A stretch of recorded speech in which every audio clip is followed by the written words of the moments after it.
여러분 안녕하십니까, 군수날입니다. 최근 한 소셜미디어 이용자가 쓴 극우라는 제목의 글이 눈길을 끌고 있습니다. 이 글의 내용을 원문 표현 그대로 인용하면 다음과 같습니다. 북한이 우리의 주적이라고 했더니 극우란다. 간첩 조심하자고 했더니 극우란다. 이승만 박정희 대통령을 존경한다고 했더니 극우란다. 친중 말고 친미하자고 했더니 극우란다. 부정선거 조사하자고 했더니 극우란다. 북한 핵폐수 조사하자고 했더니 극우란다. 중국 틀파리 욕했더니 극우란다. 이런 게 극우라면 극우하자. 또 다른 소셜미디어 이용자는 이 글을 인용하면서 우파가 전부 극우로 보이는 이유는 이라고 물은 뒤 네가 상식에서 벗어난 극좌라서 그런 겁니다라고 뼈있는 코멘트를 남겼습니다. 여러분, 좌편향이 도를 넘어도 한참 넘은 한국 사회에서 저질 좌익 세력이나 그들의 눈치를 보는 소위 중간파 기회주의 세력의 악의적 극우몰이 선동이 요즘 다시 기승을 부리고 있습니다.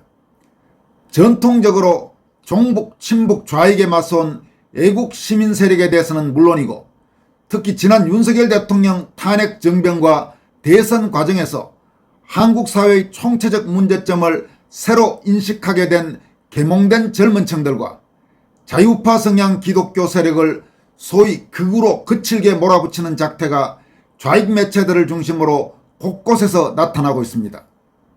한국의 저질 강성 좌익 세력이나 북한 3대 세습 공산 정권은 자신들에게 반대하는 세력에게 거의 무조건적으로 극우라는 딱지를 붙이고 낙인을 찍어 자신들의 정치적 목적을 달성하려는 경향이 뚜렷합니다. 특히 반공의식이 강한 개인이나 집단에 대해 이 같은 말도 안 되는 극우몰이 선동을 자주 합니다. 지난 2020년 4.15 총선을 두 달 앞둔 2020년 2월 15일 북한의 대남 선전 및 공작 총괄 기구인 통일전선부가 운영하는 인터넷 매체 메아리는 극우 보수 쓰레기 무리를 싹쓸이해 역사의 오물통에 처박자고 주장하기도 했습니다. 어디서 많이 들어온 뉘앙스의 주장이 아닙니까? 하지만 반공의식이 강하다고 해서 이를 극우라고 주장하는 것은 얼토당토하는 해괴한 짓입니다. 반공의식이 아무리 강해도 좌익 세력에게 불법적 폭력 행사를 하지 않는 한 우익이나 우파, 나아가서 100걸음 양보하더라도 강성 우파 정도로까지 부를 수는 있어도 결코 극우로 부를 수는 없습니다. 좌익 역시 그 행태에서 폭력을 동반하느냐 아니냐에 따라서 일반적인 좌익이나 좌파와 극좌가 구분되는 것입니다. 세계 역사에서 극좌 정권의 대표적 사례는 소련의 스탈린, 중국의 마오쩌둥, 북한의 김일성 3대 세습 정권, 캄보디아의 폴포트 정권이 꼽힙니다. 또 전형적 극우 정권으로는 독일 히틀러 나치 정권, 이탈리아 무솔리니 파시즘 정권, 과거 일본의 이른바 천황제 전체주의 정권 등을 들 수 있습니다. 극좌와 극우는 계급과 민족을 더 중시한다는 차이는 있지만 둘 다 자유민주주의와는 거리가 먼 전체주의 정권이라는 점이 동일합니다. 게다가 앞에서도 언급했듯이 자신들의 목적을 위해서라면 폭력도 무방하다고 여기거나 한 걸음 나아가 노골적으로 폭력을 조장하는 공통점이 있습니다. 이런 점에서 한국에는 명백히 극좌 세력이나 혹은 극좌에 가까운 강성좌파 성향의 세력이 엄연히 상당수 존재하고 있습니다. 과거 한국의 우파 권위주의 정권의 일부 인권 유린에 대해서는 목청을 높이면서도 세계 최악의 세습 독재 권력인 김일성, 김정일, 김정은 3대 세습 정권의 폭정에는 침묵하거나 한 걸음 나아가 맞장구를 치는 사람이나 집단들이 대표적입니다. 이런 세력일수록 현재 북한 주민들이 겪고 있는 참혹한 인권 참상에는 입을 닫는 경향도 강합니다. 이명박 정권 시절의 광우병 난동이나 박근혜 대통령을 끌어내린 촛불 시위 현장 등을 유심히 지켜본 사람들이라면 그들의 눈에서 나오던 핏발서린 적대감과 각종 폭력적 행태를 생생히 기억하고 있을 것입니다. 반면 한국에서 우파 세력 또는 보수 세력의 집회는 그 규모가 아무리 커도 대규모 폭력으로 이어진 사례를 찾기 어렵습니다. 멀리 갈 것도 없이 윤석열 대통령 탄핵을 반대하면서 전국 곳곳에서 벌어졌던 그 엄청난 규모의 대규모 집회에서도 폭력은 거의 눈에 찾아보기도 어려웠습니다. 아마 한국에서 우파 세력이 극우라고 불릴 수 있는 정도의 폭력 행태를 보인 것은 해방 공간에서 좌우 격심한 대립이 치열할 때 나타났던 강성 우익 세력과 강성 좌익 세력의 물리적 충돌 정도일 것입니다. 오죽하면 극자 세력에 물리적으로 맞설 수 있는 제대로 된 극우 세력이 대한민국에 지금 있었다면 나라가 이 모양 이 꼴까지 되지는 않았을 것이라는 탄식이 우파 진영 일각에서 나오겠습니까?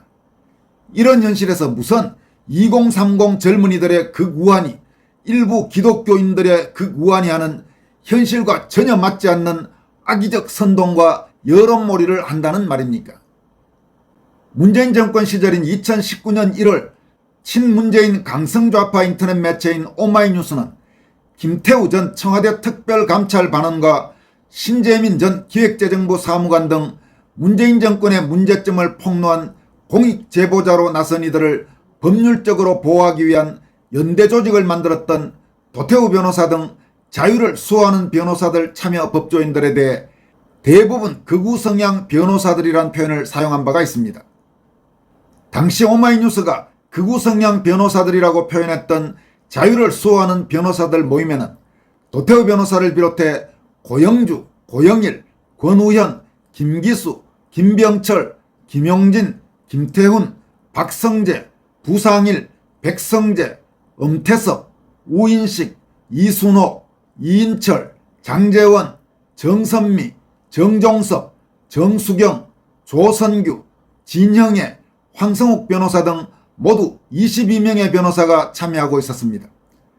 오마이뉴스의 이 같은 극우 낙인 찍기에 대해 도태우 변호사는 즉각 오마이뉴스가 저를 극우라고 부르며 본격적인 공격을 시작한 듯 하다면서 극우는 주로 나치즘을 가리키는 말이었고 종족 우월주의와 반인도성 폭력성, 영도자 중심의 인치로 대표되는데 제 발언과 행동 어디에 종족 우월주의와 반인도적 폭력성, 영도자 중심의 인치를 옹호하는 내용이 있는가라고 비판했습니다. 도 변호사는 이어서 오마이뉴스와 깊은 관련을 가진 것으로 알려진 주사파야말로 김일성 민족으로 변형된 우리민족 지상주의, 정치범 수용소를 비롯한 반인도적 폭력의 옹호, 유일사상 10대 원칙이 극명히 보여주는 수령 절대주의를 핵심으로 하기에 오히려 자신들이 극우라 불려 마땅할 텐데 대체 누가 누구를 극우로 부르는가라면서 현직 변호사인 저에 대해 구체적인 피해를 초래하는 행위이기에 공개적인 사과와 내용 삭제가 이루어지지 않는다면 조속한 시일 내에 법적 대응에 들어가도록 하겠다고 경고했습니다. 도태우 변호사가 이처럼 악의적 극우 선동 몰이에 대해 법적 대응 방침을 공개적으로 천명하자 오마이뉴스는 관련 기사를 수정하면서 극우 성향이라는 단어를 모두 삭제했습니다. 도 변호사는 오마이뉴스가 저에 대한 극우 표현을 모두 삭제했다면서 자유민주주의를 지향하는 세력에 대해 나치즘을 연상시키는 극우라는 말을 붙이는 것은 거짓 말의 감옥 속에 자유진영을 감금하는 일이라고 강조했습니다. 이념전쟁이나 체제전쟁은 어떤 의미에서 말의 전쟁 또는 언어의 전쟁이기도 합니다. 나는 지금까지 동아일보 재직 시절부터 수많은 칼럼을 써왔지만 제3자의 표현을 그대로 인용할 때를 제외하고는 내 입으로는 좌파 세력을 진보라고 표현한 적이 단 한 번도 없습니다. 좌파, 특히 세계 어떤 나라에서도 찾기 어려울 정도로 부패하고 반인권적인 한국의 강성좌파, 한국 극좌를 진보라고 과잉 예우해주는 것은 우리의 언어인 한국어에 대한 심각한 모독이자 많은 한국민들을 오도하는 행위라고 생각합니다.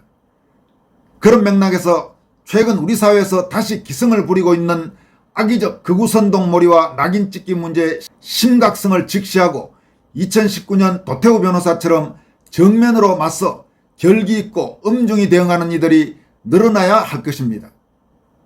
이어서 전해드릴 내용은 해외 애국 동포들이 미국 트럼프 행정부에 공석 중인 주한 미국 대사에 최근 국제선거감시단 단장으로 방한했던 모스탄 전 국제형사사법대사를 임명해 줄 것을 요청하는 성명을 발표했다는 소식입니다. 호주 시드니에 거주하고 있는 신숙희 박사 등 30개국 120개 해외 애국동포 단체장 등이 참여하고 있는 국제자유주권 총연대는 오늘 성명을 통해 모스탄 박사를 조속히 주한 미국 대사로 임명해 주십시오라고 밝혔습니다. 해외 동포들은 이번 성명에서 다음과 같이 강조하고 있습니다. 전 세계에 거주하는 해외 애국 동포들은 조국 대한민국의 자유민주주의가 무너지고 국격이 추락하는 현실에 깊은 분노와 실망을 금치 못하고 있습니다. 두 번에 걸친 현직 대통령 탄핵과 최근 6.3 조기 대선을 통한 가짜 정권의 수립은 대한민국이 정치 후진국으로 전락했다는 인식을 국제사회에 심어주고 있습니다. 특히 2025년 6월 3일 조기 대선은 다수의 증거와 정황으로 인해 중국 공산당과 글로벌리스트의 개입 아래 선거가 조작되었다는 국제적 의혹이 확산되고 있습니다. 미국 워싱턴 DC 내셔널 프레스 클럽에서 지난 6월 26일 열린 공정선거감시단의 공식 발표 이후 이와 관련된 보도가 다수의 미국 및 국제 언론을 통해 확산되었으며 이는 단순한 국내 정치 문제가 아닌 국제적 정의와 안보 문제로 부상하고 있습니다. 이에 따라 우리 해외 동포들은 한미동맹의 신뢰 회복과 자유민주 질서의 복원을 위해 다음과 같은 중대한 외교적 조치를 트럼프 행정부에 강력히 촉구합니다. 그 첫 번째 단추는 바로 주한 미국 대사의 조속한 교체입니다.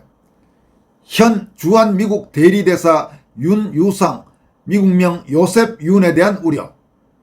2025년 1월 바이든 행정부는 윤유상 씨를 주한 미국 대사 대행으로 임명했습니다. 그러나 그는 대한민국이 역사상 초유의 내란적 사태, 즉 현직 대통령 구금과 탄핵, 헌정 붕괴 상황을 겪는 동안 침묵하거나 오히려 이를 방조하는 듯한 행보를 보였습니다.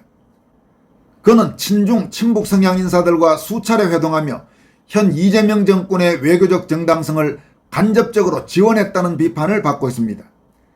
특히 박선원 전 청와대 안보수석이 트럼프 대통령의 노벨상 추천을 공식 발표한 행사에 주요 탄핵 세력들과 동석함으로써 국내외 보수 자유진영 시민들에게 큰 충격과 외교적 모욕감을 안긴 바 있습니다. 이러한 일련의 정황은 자유대한민국을 위협하는 내부와 외부 반국가 세력 간의 연계 의혹을 더욱 심화시키고 있으며 미국이 이와 무관하다는 것을 명확히 입증하기 위해서라도 주한 미국 대사 교체는 반드시 필요합니다. 이런 이유로 우리 해외 동포는 이미 1월 28일 주한 미국 대사를 교체해달라는 요청을 해왔습니다. 해외 동포들은 이어서 모스탄 박사를 강력히 추천하는 이유라면서 다음과 같이 밝히고 있습니다. 우리는 이 시점에서 미국과 한국 양국의 자유민주주의 가치를 대변할 수 있는 적임자로 54세인 모스탄 박사를 강력히 추천합니다. 그는 한국에서 태어나 5세 때 미국으로 이주한 후 미국 노스웨스턴 대학교에서 법학 박사학위를 수료했으며 현재는 리버티 대학교 법학 교수로 재직 중입니다.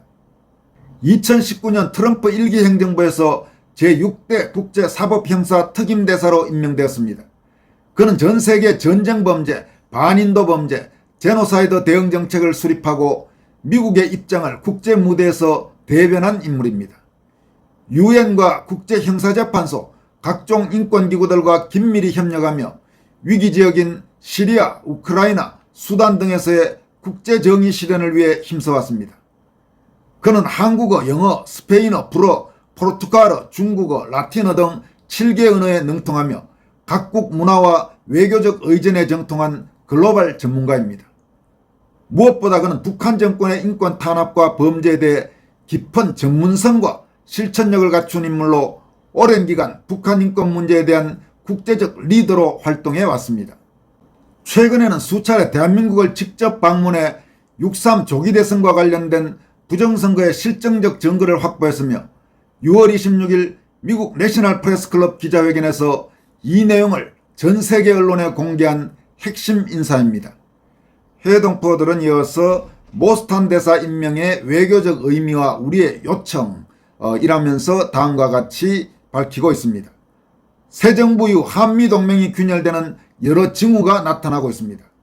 모스탄 박사의 주한미국 대사 임명은 그의 경력에 비추어 오히려 개인적으로는 강등되는 느낌이겠지만 단순한 외교 인사 차원을 넘어 한미동맹의 회복과 자유민주주의 수호에 대한 미국의 강력한 의지 표명이 될 것입니다. 이는 대한민국 자유시민과 국제사회의 인권, 법치, 정의에 대한 신뢰회복의 신호탄이자 현재 역사 이래 최대 위기를 기회로 바꾸는 중대한 전환점이 될 것입니다.